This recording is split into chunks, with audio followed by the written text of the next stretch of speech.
Hi guys, another background, and this time I'm using my kitchen towel here. Recently I'm doing a lot of watercolor, and this is one I cleaned my watercolor brushes off with the paint, and I get quite a lot of nice backgrounds with nice color combinations. And when I had a look at this one, I thought, oh, that would be perfect. I could see so much stuff in there, this reflection of a sea or a lake, and you will see later what I mean. I glue it down with acrylic medium, a gel medium. It didn't have to be. Very careful, because these kitchen towels I'm using are very sturdy, very, they're thicker and they're not tearing off that easily. So I really like to work with them. They're soaking up quite a lot. So that's what I mean here. These horizontal line is what I mean, and under it is the reflection of the sea and stuff like that. So, but you will see what I mean when I go on. And I want to enhance this horizontal line here, and that's what I do. But I wanted to diffuse it to get a very diffuse look, and that's why I used this plastic sheet, put some of the ink on and blend it out with my finger. Wasn't that defined, and so I had to go over again, just keep the plastic there as my barrier, and that worked fine. Hallo ihr Lieben, ich werde euch heute wieder einen Hintergrund zeigen, und zwar habe ich hier diese Küchentücher, die ich benutze zum Saubermachen, und hier ist hauptsächlich oder eigentlich nur Aquarellfarbe drauf. Ich mache im Moment sehr viel mit Aquarellfarbe, und das sind einfach diese Tücher, wo ich dann meine Pinsel oder abtupfe, wenn ich da Farbe drauf habe. Und da entstehen wirklich die schönsten Kombinationen von Kartenfarben und auch die schönsten Muster. Die finde ich immer sehr schön. Ihr seht ja dieses Blooming da, was ich meine, das finde ich immer sehr, sehr schön. Und in diesem Fall war es, wo ich dann wirklich gesagt habe, oh, da sehe ich jetzt eine Reflexion in einem See, und deswegen habe ich das genommen, habe das mit Gel Medium festgeklebt, und das ist ein relativ stabiles Küchentuch. Das hat nur 2 Lagen, ist aber sehr, sehr dick.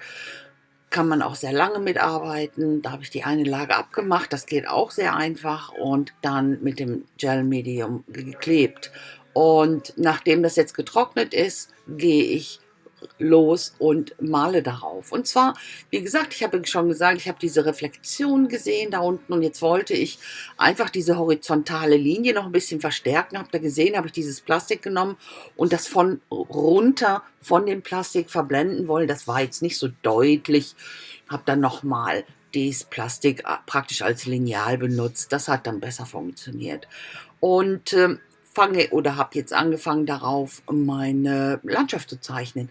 Sehr einfach, jetzt nichts außergewöhnlich oder irgendwas extrem Realistisches. Einfach nur ein paar Bäume, und ich fand die dann auch noch ein bisschen einsam da, so Reflexionen jetzt noch in den See rein von den Bäumen, und habe mir gedacht, die sind so einsam, jetzt packe ich dann hinterher noch so eine Art Silo, habe ich dann noch gezeichnet. Kommt später noch. Erst die Reflexion von den Bäumen.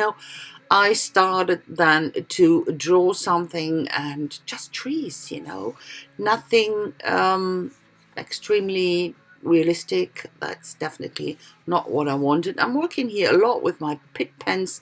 They're ink pens, and I always have a tiny bit of time when I don't like it to remove it. They have this opening time, a minute or so. I can't really tell. It depends on the surface, of course. On a very slick surface like this acrylic medium, the opening time is longer than it would be on paper. That would get soaked up, and of course. So I thought the trees were a tiny bit lonely there, so that's why I drew in this. Yeah, it should be a silo, but yeah, a barn. Could be a barn as well. So working a bit here with the China marker. I thought everything was a bit too dark, but then afterwards the China marker, that was too light for me. The usual stuff, doing something, don't like it, fix it again, go on again, and so on. That's so typical me. And yeah. and I just fiddle in here and go on with a different pit pens here just to work out the trees again, because they emerged into each other, and they were like a blob of paint there, weren't really defined. So that's what I'm trying to fix here with my black ink pen. Ja.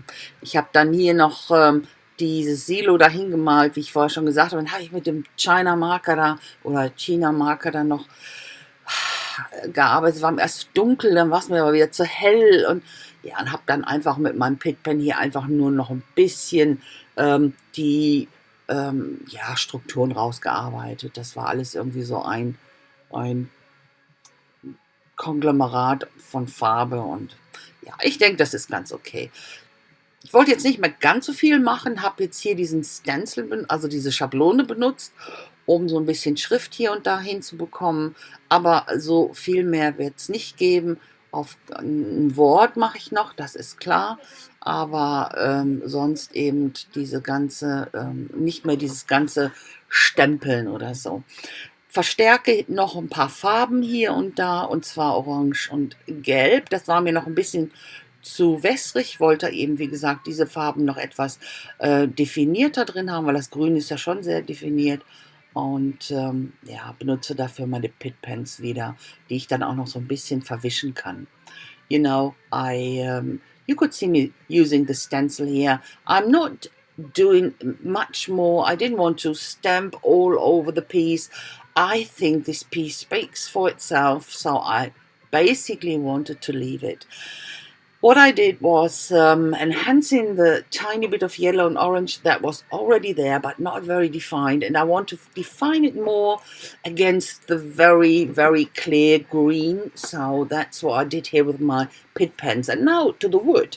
I always have this collection of leftover leftover lettuce, cut out lettuce. So that's what I'm looking for. And I was a V missing, but doesn't matter. I found an A, cut something off, and it was a V. Very, very simple. And it's a German word here. It will be Zeit vergessen, and that means it could be mean different things. If you take it literally, it could mean forget the time, but or forgot the time actually. But in this case, it's more poetic, and it would mean it is forgotten from the time forgot this place. That's what we sometimes call this very lonely places that has never changed, you know. So that means Zeit vergessen. And that's a nice thing with the German language. You can always make up your own adjectives or even verbs, whatever. So quite funny. Ihr habt ja jetzt gesehen, ich habe hier noch so eine Sammlung von Buchstaben, die so überbleiben beim Ausstanzen. Und jetzt hatte ich kein V, da habe ich einfach das A genommen, das Stückchen in der Mitte abgeschnitten und fertig, da hatte ich ein V. Also auch bei Fs geht das oder bei Es, man kann die immer alle verändern oder nicht alle, aber manche, muss man gucken, kann man einfach was abschneiden, hat man einen anderen Buchstaben.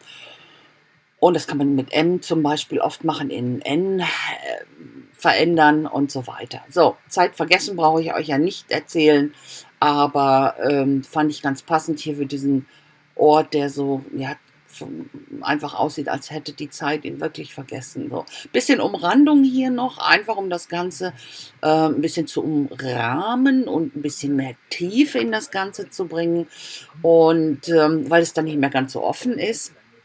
Und im Prinzip war es das schon. Ich mache jetzt nur noch hier so ein bisschen weiß um die Buchstaben, weil die waren da auf der braunen Stelle einfach ein bisschen wenig zu sehen. Im Close-Up sieht man sie dann wieder. Und das war es dann schon.